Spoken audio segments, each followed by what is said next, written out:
Hey everyone, the after party today is at a venue exclusively booked by my husband.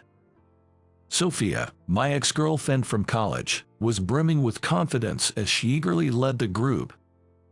At the reunion, which hadn't been held in a while, Sophia's mood was so good that people were getting grossed out. She seemed unsteady on her feet, possibly from having too much to drink at the first party. This building is owned by my husband's company, though it's just one of many. While listening to her boast about marrying into wealth, we arrived in front of a skyscraper filled with offices and commercial facilities. The venue Sophia's husband had booked was a cozy bar on the top floor. Feeling sore, loser? With a night view panorama as her backdrop, Sophia said to me with a satisfied look. Unable to bear the low-level farce any longer, I retorted to Sophia with a serious face. This whole building belongs to me, you know? My name is Brandon Taylor. I'm 28 years old and run a company. It's the era where young CEOs are celebrated, but honestly, I never thought I'd be involved in running a company. In fact, my father was a president, but he was just the owner of a small construction firm. Moreover, it went bankrupt due to the onslaught of major corporations. My father decided to close down the construction firm around the time I was studying in the engineering department at university. Originally a high school graduate carpenter, my father worked hard and obtained his architect license. He opened an architect office cum construction firm when he got married to my mother.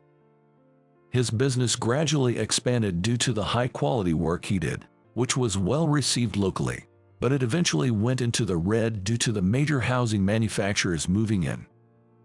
To fulfill my dream of expanding the construction firm my father started, I achieved a feat of getting accepted into one of the top universities in America for engineering. However, I couldn't help but worry about our family's financial situation. Because of this, I couldn't think of enjoying campus life. So, after graduating high school, I told my father I would work at the construction firm instead of going to college. But my father insisted that I should study hard in college and not worry about home. At that time, my father might have already felt the limits of managing the construction firm. I later found out that he had intended to close the shop when I graduated from college. However, things that were out of our control happened. As a result, my father's construction firm had to be closed while I was still in college. I was receiving interest-free student loans, but it was impossible to cover tuition and living expenses. Entering my third year of college, I had to stay in the lab late at night for experiments more often. And in my fourth year, the task of writing a graduation thesis was added, making it difficult to increase part-time working. Seeing my parents, who were not exactly young, exhausted from day labor jobs late into the night, my heart ached. I didn't want to add any more stress to my parents, who had worked hard all their lives. I could have gone to college on my own if I wanted to in the future. So, the top priority was to get our lives back on track. I convinced my parents and dropped out of college. There was another person I had to tell about dropping out of college. A woman named Sophia, who I had been dating since high school. Sophia and I were in the same class for all 4 years of high school, by chance. Back then, Sophia was a kind-hearted woman who, despite being strong-willed, was considerate of those around her. The blackboard is still dirty. We should erase it before Mr. Hampton comes. I'll help too. Where did the chalkboard duty guys go? In the fall of our first year of high school, we worked hard together to erase the blackboard writings before class started. Since then, Sophia and I became conscious of each other. We started greeting each other in the morning, and before we knew it, we were having lunch together. Before exams, we studied together in the library, and after school, we chatted in the park before going home. The time I spent with Sophia was genuinely comforting to me. I thought I would always be with Sophia. Back then, I naively believed that. Despite not being able to afford tutoring due to my family's financial situation, I managed to secure admission to the National University's Faculty of Science and Engineering with the support of many people, including Sophia. Sophia was the happiest about my acceptance. "Brandon, that's amazing. Not just anyone can get into that university, especially the engineering faculty. With your intelligence, you're bound to make a big splash in the world of engineering."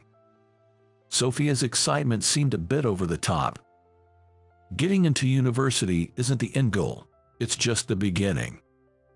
Just because I got into a prestigious university doesn't mean I'll automatically achieve high social status or a high income. The world isn't that easy. You're exaggerating. I'd be happy just doing a job I'm interested in. I'm thinking of taking over my dad's construction firm. Above all, I want to put my parents at ease as soon as possible. You can't waste such an opportunity. Ending up just running a construction firm is so lame. You should aim higher. With an engineering degree, you might even earn an annual salary of $100,000 and live in a high-rise luxury apartment. While I was happy that she was so excited for me, it also made me feel uneasy. She completely ignored my feelings for my parents. Sophia's interests seemed to focus solely on superficial things like academic performance, social status, and income. Sophia, who was good at making conversation and always positive, pushed me forward when I tended to be negative, making me feel better. I didn't read too much into it and eventually forgot about my concerns. Sophia went on to study at a private university's Faculty of International Studies. We continued to date whenever we could find a time. I broke the news of dropping out of college to Sophia at a local diner. After some idle chat, I told Sophia about my future plans. I've decided to quit college at the end of this year. With my dad closing the construction firm, it's a bit tough to come up with the tuition. At this rate, I won't be able to write a decent thesis. I reported in a deliberately cheerful tone to avoid sounding too tragic. I thought Sophia would accept my decision, but she got angry, saying she couldn't understand why I needed to quit, as if it was her own concern. "Why? There's no need for you to quit. If it's hard to pay the tuition, you could apply for a scholarship. There are private scholarships that allow multiple applications, and there are programs to support students whose family financial situations have suddenly changed." What Sophia said wasn't wrong. However, I'm not the type who can efficiently juggle various tasks and responsibilities. I feel cornered when I think about the burden on my parents. If I increase my part-time work, I won't be able to focus on classes or research. I'm not as versatile as you, Sophia. For now, I need to find a job for the sake of living.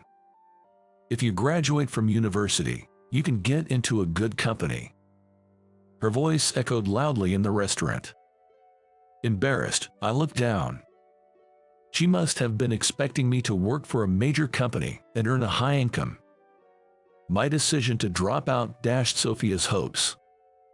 That's why she tried to convince me to reconsider. "I'm sorry I couldn't meet your expectations.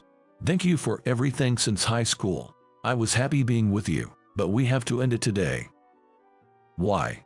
This is so sudden and unfair. I'm dropping out of college, which means I'll only have a high school diploma. I won't be able to earn a high income or achieve a high social status. You don't like men like that, right? It wouldn't be fair to you to keep dragging this out. You're pretty and smart, so you'll find a great guy in no time." After saying that, I stood up, paid for both of us, and left the restaurant. After walking for a while, I looked back to see Sophia sitting by the window. Her lips were tightly pursed, her expression one of frustration. But Sophia is a strong woman. Not a single tear was shed. That was the last time I saw Sophia. There was no further contact from her. Although some of my parting words lacked consideration, I chose to take it positively, thinking she was just worried about me. Although I felt lonely, there was no time to wallow in sentimentality. From the next day onward, my days were filled with scouring job listings, creating resumes, and sending them out relentlessly. I was so busy that I no longer found time to think about Sophia. For me, Sophia remained a strong-willed but caring and positive girlfriend. Then, as time passed and I turned 28, an invitation arrived. It was for a high school reunion. The venue was a casual local restaurant, and the organizer of the reunion was Sophia, whom I hadn't seen since that day. I didn't know how I should face Sophia. Feeling guilty, I was about to circle will not attend. However, my hand stopped for some reason. Sophia's face floated into my mind. I felt I had to apologize for that day, and this feeling grew within me. About 20 people, more than half of the total, attended the reunion. Arriving about 10 minutes late, I found my classmates lively, with glasses in hand. Some had noticeably gained weight, others had their makeup done perfectly. They had changed over the years but still retained their youthful features. I noticed a familiar face. It was my ex-girlfriend, Sophia. It's been a while. How many years has it been? Have you been well? Seeing Sophia's face for the first time in a while brought back memories, and I initiated conversation. She had meticulously planned the date, secured the venue, gathered participants, and prepared for the day.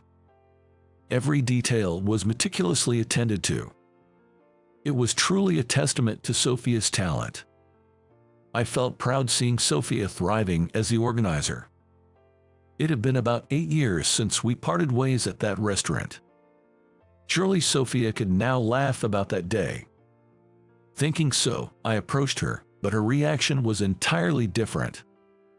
We're strangers, so don't call me by my name so casually. Sophia glared at me with a stern look. Taken aback by her unexpected response, I recoiled.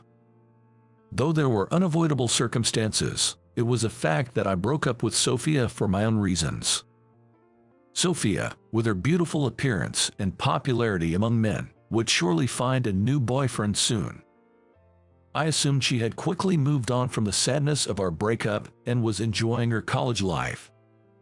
That was my selfish interpretation. I just thought it was nostalgic to see you after so long. Everyone here knows we used to date. That's exactly why I hate it. My past with you is like a dark history to me. Sophia's expression told me not to speak to her any further. Sophia used to take pride in me in the past. But now, it's the complete opposite. She openly looks down on me. You dropped out of college, right? What have you been doing since? With just a high school diploma, it's hard to get a decent job. Are you still working part-time or something? Despite telling me not to talk to her, Sophia initiated a question. Telling her about my current job would only complicate things, considering her mood. So, I decided to give her just the bare minimum. I'm running a company. Oh, did you take over your dad's construction firm? That means it's just a tiny company with only you, right? That's not really running a business. Let me teach you something. That's called a sole proprietorship. Sophia assumed my company had only one employee and made a snide remark. Maybe she still hadn't forgiven me for breaking up with her. It's not just me in the company. There are quite a few employees. Oh, really? More than 100 employees. I doubt a high school dropout running a construction firm would have that many. More like over 1,000, I guess. Sophia's condescension made me inadvertently reveal the truth. Then, Sophia burst into laughter, seemingly in disbelief. In our student days, Sophia's laughter brightened my heart. But now, it was nothing but irritating. I wanted to cover my ears. Sophia wasn't laughing out of joy, but out of scorn. It was a laugh that brought discomfort, a mix of derision and mockery. If you're going to lie, you might want to do it more convincingly. Telling such obvious lies and embarrassing yourself is so like you, Brandon. At that moment, I thought to myself, did I really date this woman? Why would you even say that? Besides, today is a special occasion, a reunion. What I'm doing now should be irrelevant. My tone became harsher, perhaps out of irritation. There's nothing more embarrassing than being seen by classmates arguing over such petty matters. Regaining my composure, I looked around. Fortunately, my classmates were engrossed in reminiscing, paying no attention to Sophia and my conversation. If you can't believe me, I'll give you my business card. I reached for my business card that I always carry with me. But Sophia waved her hands frantically, stopping me as I was about to take it from my inner pocket. Stop it, will you? You're just trying to sneak your contact information into the conversation. It's troublesome for me if you do that now. You might not know, but I'm already married. All right, I get it. Sorry for being thoughtless. I've been told many times that I'm quite dense and too kind for my own good. Perhaps Sophia is trying to hide her past as my ex-girlfriend, thinking of her husband. I concluded that it was wrong of me to have been so familiar with her. At the same time, I thought it was natural for Sophia not to acknowledge my success. Sophia knows that I grew up with parents who ran a small construction firm. She also knows that the firm faced financial difficulties and had to shut down. Furthermore, she is aware that I dropped out of college to start working. This is all Sophia knows about me. From her perspective, I had no elements of being successful in running a company. It's natural that she wouldn't believe I now own a large corporation with over 1,000 employees. From Sophia's attire, it was clear she was living a wealthy life. Everything she wore was branded. She exuded an aura of affluence all over. Perhaps marrying a catch made her consider our past relationship a dark history. I casually distanced myself from Sophia and enjoyed reminiscing with other classmates. The reunion lasted about 2 hours. The enjoyable time passed in the blink of an eye. Everyone, the after-party will be at a venue my husband has booked for us. Sophia, the organizer, clapped her hands for attention, perhaps floating the word husband with a somewhat proud expression. She led everyone to the after-party venue like a tour guide, with one hand raised high. However, perhaps due to drinking too much, Sophia's steps were unsteady. Even with the support of those around her, her elation was so intense that it caught the attention of bystanders. The after-party venue was about a 10-minute walk away. Proudly pointing at a towering skyscraper, Sophia said, "This building is owned by my husband's company, though it's just one of many." The skyscraper was a mixed-use building, including residences. It housed offices, commercial facilities, and public services. A small bar on the top floor was the venue for the after-party. With its panoramic night view, it was a famous spot featured in the media. Surprised by this, my classmates gaped and looked up. We took a glass elevator, enjoying the night view as we ascended. The twinkling city lights stretched out to a dimly visible sea in the distance. The silhouettes of moorships were highlighted against the water, illuminated by the lights. Everyone was awestruck by the scene, reminiscent of a movie. The bar, exclusively booked by Sophia's husband, was exceptional. We enjoyed dishes made with carefully selected cheeses from around the world and cocktails that complemented the cheese flavors, all while admiring the night view. The cocktails were crafted by a bartender who had trained globally. Originally, the venue wasn't the type that could be booked for an after-party like this. It's amazing that such a place could be booked. Your husband must be doing something quite impressive, right? What a wonderful experience. Truly once in a lifetime. Thank you so much. Impressed by the spectacular night view, my classmates excessively praised Sophia. Sophia, on her part, was visibly pleased, basking in the compliments about both herself and her husband. Perhaps due to the alcohol, she seemed to be in particularly high spirits. With cheese in one hand and a cocktail in the other, Sophia gathered everyone around to start boasting. My husband is not only wealthy and handsome, but he also puts my happiness first. He's such a nice guy, always telling me I'm his number one in the world. Without being asked, she began gushing about her life, turning it into a solo performance. His annual income is just $300,000, but he works for a company with an annual revenue of $8 billion. The president is very capable, so I think his income will increase even more. An annual income of $1 million might not be a dream. My husband seems really busy with work because of his $300,000 income, but he always makes time for dates on his days off. I wonder if it's okay for me to be this happy. Sophia seemed genuinely happy. However, is it really right to push one's happiness onto others? As people approach their 30s, many start dealing with various issues. It's proper to consider such possibilities and enjoy conversations respectfully. This is how people in their late 20s should act. But Sophia didn't care at all. Her non-stop chatter showed no signs of ending. "Look, this is the ring he gave me for my birthday. Isn't it beautiful? And it's very expensive too. Guess how much?" Suddenly, Sophia turned to me with a question. It was whimsical of her to do so after telling me not to talk to her. "Maybe around $3,000.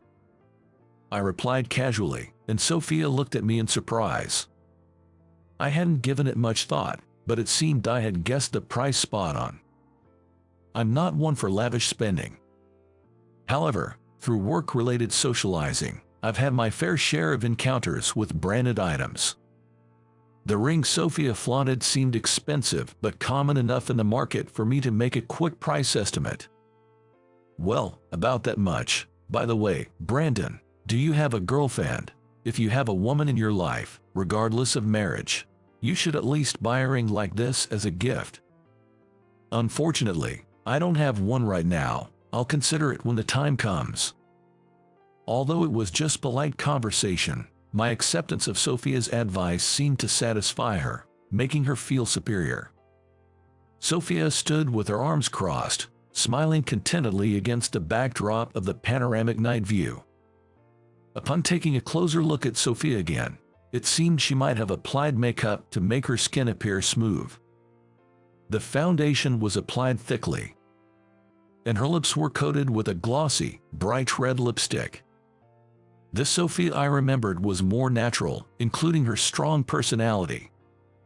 The current Sophia seemed artificial and exaggerated, as if everything about her was a performance. It felt as if her natural charm and appeal had been completely erased. I became a bit worried about Sophia. Is she truly happy?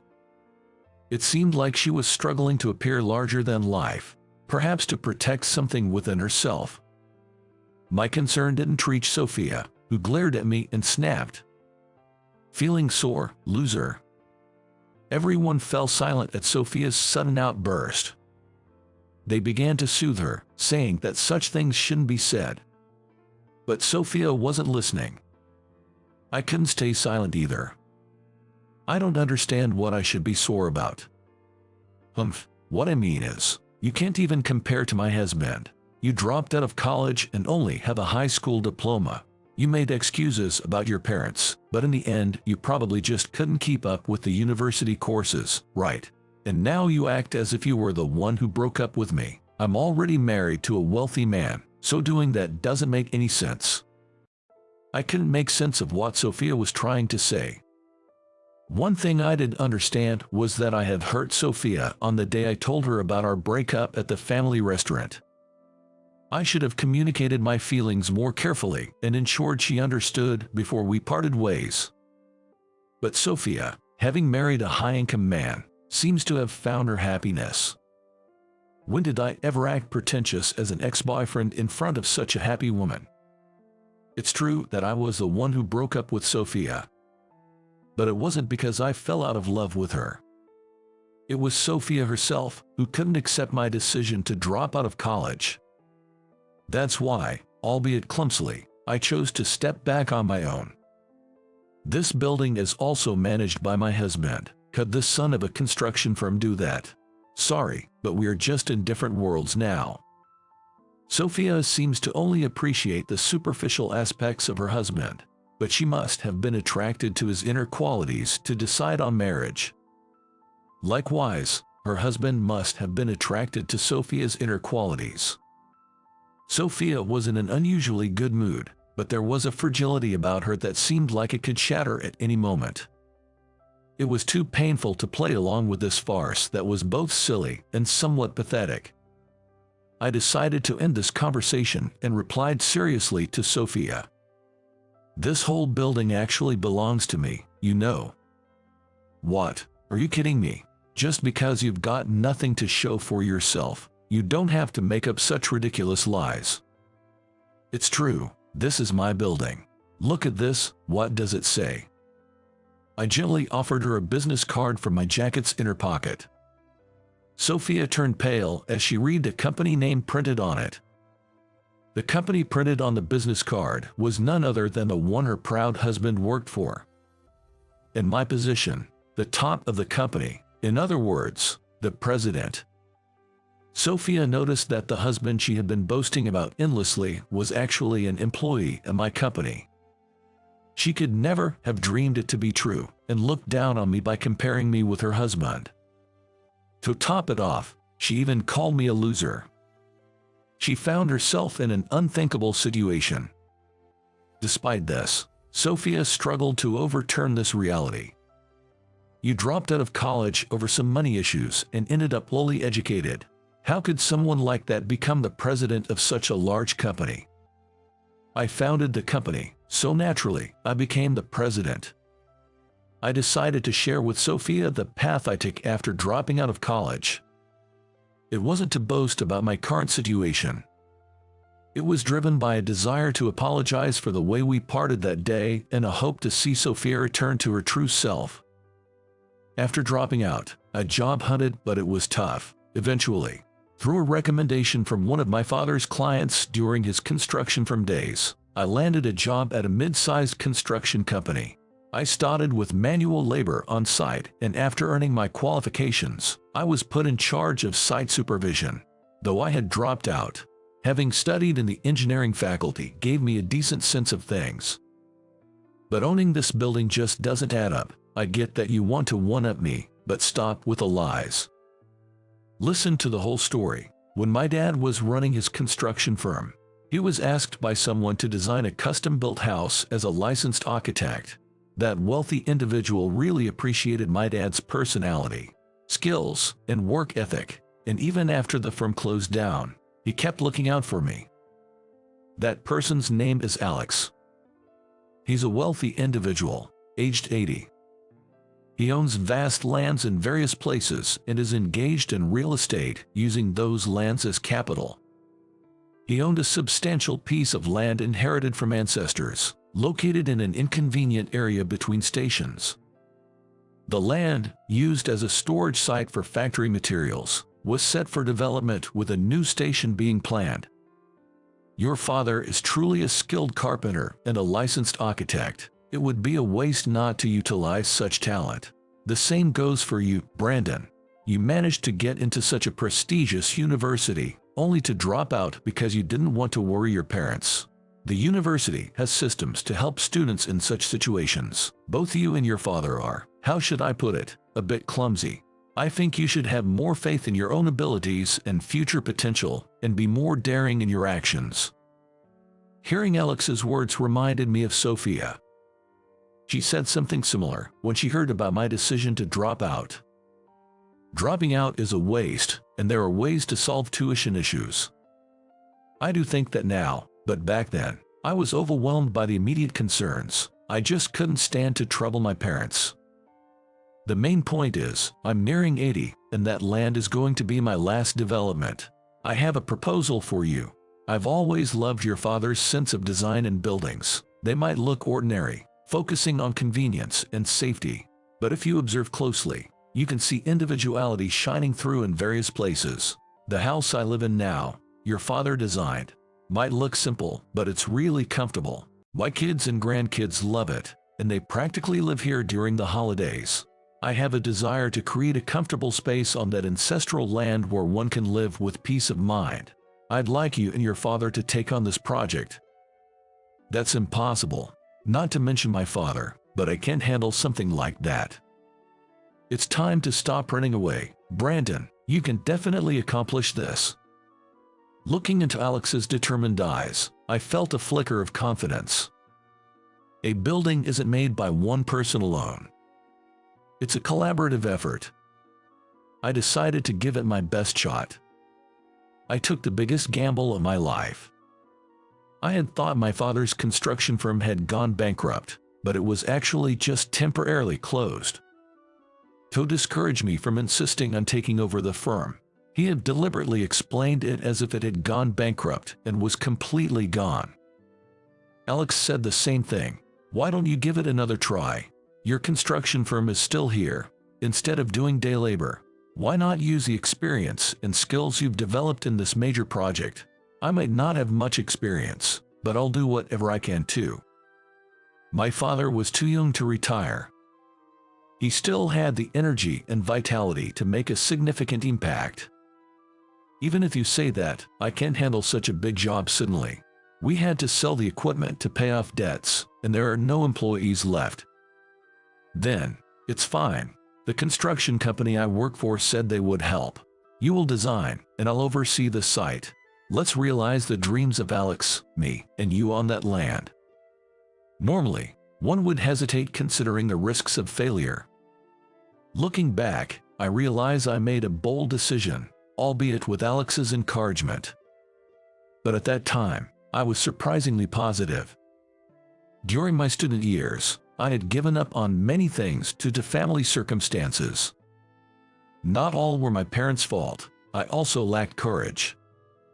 That's why I decided to act now to avoid future regrets. I resigned amicably from the construction company I was indebted to and reopened a construction firm. It was just me and my dad's firm. Using the connections I made as an employee, I started building cooperative relationships from scratch to construct the high-rise building. My father's reputation as a carpenter and first-class architect was more solid than I imagined. Upon hearing about the reopening of the construction firm, many in the industry who had been helped by my father offered their support. I turned to Sophia and began to speak slowly. It was really tough until this building was completed. Alex only talked about his dream. It was good that I got excited, but I didn't have that much experience. There were times I thought it was all over, but whenever we faced a wall, many people helped me and my father, and that's how this high-rise building we're in now was completed. So, this building belongs to the elderly wealthy man. Blurring the lines and saying it's mine doesn't make sense. No, this is our company building. We haven't moved the company functions here yet, so only a few employees know about it.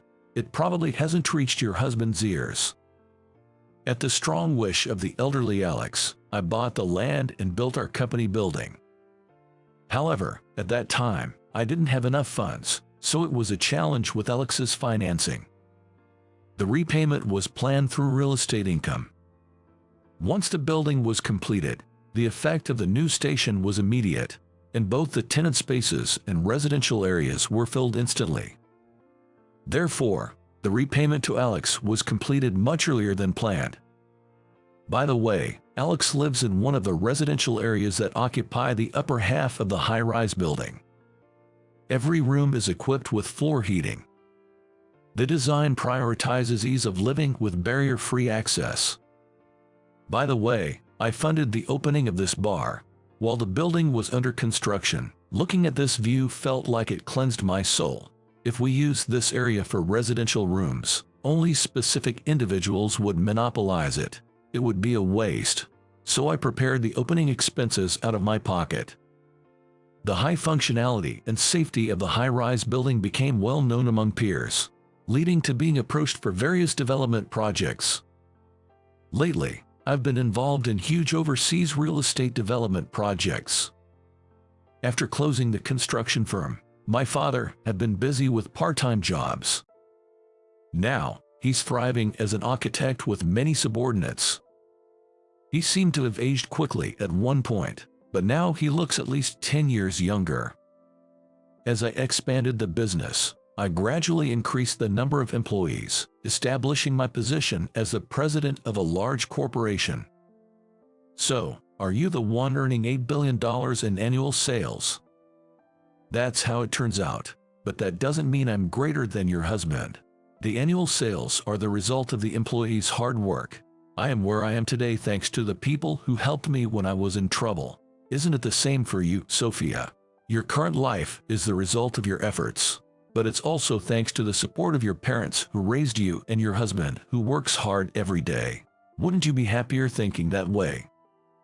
My words left Sophia speechless. Then, suddenly, she started to cry big tears. It might have been about 10 minutes later. Finally, Sophia regained her composure. Then, little by little, she began to open up about her feelings. In high school, I had confidence in myself, thinking I could do great things without any real basis. After graduating from university, I applied for jobs abroad to utilize my language skills, but there were so many people who could speak foreign languages, and I didn't achieve the results I had imagined. Reluctantly, I worked as an office worker at a local company, and I felt really miserable at that time, although it was just my perception. That's when I met my current husband through a marriage agency. I wanted to escape my situation quickly, so when I heard he had a high income, I felt lucky. Plus, he was very kind, so I felt very comfortable being with him. I thought I wouldn't feel miserable even if I became a housewife, but when I was alone at home, I felt emotions I had never experienced before. I wondered if I had ever done anything to be proud of or what value I had, and I became increasingly negative. I felt powerless and incapable without my husband. That's when I remembered you, Brandon. Being dumped by you was really frustrating. The miserable feelings from that time came back, and I just didn't want to lose. Sophia said that and looked down. The after-party then came to an end. A year later, as I was on my way to a meeting, an employee stopped me. "Excuse me, President Taylor, I'm sorry to bother you when you're busy. I'm Jason, Sophia's husband. My wife asked me to pass on a message to you." He was about 10 years older than me, with a short stature and a round, amiable face. Though his demeanor was quite different from Sophia's description, I could tell he was a good-natured person right away. Although the start time of the meeting was approaching, I was concerned about Sophia, so I informed my secretary I'd be a bit late and decided to listen to what Jason had to say. Sophia was over 6 months pregnant. They had been trying for a child for a long time, and being a full-time housewife, she had become somewhat reclusive. To lift her spirits, Jason, stretching his finances a bit, would buy her luxury brands and take her on lavish overseas trips. Sophia boasted of a yearly income of $300,000, but in reality, it was less than $100,000. It became clear she had exaggerated her story to make herself look better.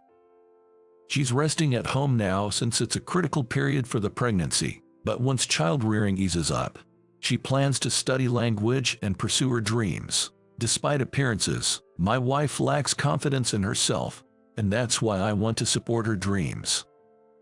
That's great. Sophia is, she is very capable. As I stumbled over my words, Jason showed a simple smile. I think so too, and there's one more message she wanted me to convey. She's sorry about what happened back then and says she's okay living as herself. She wanted me to tell you that. Let's meet again at the next reunion. Please pass that message to your wife. Jason seemed reassured by my words. After exchanging greetings, he quickly walked away. That's when I noticed for the first time. Sophia appeared positive but had a fragile heart. That's why she sought confidence in my academic background and her husband's profession. Reflecting on the past, I realized my decisions, influenced by my own insecurities, had caused Sophia pain. And I also recognized how I had overcome obstacles with the support of many.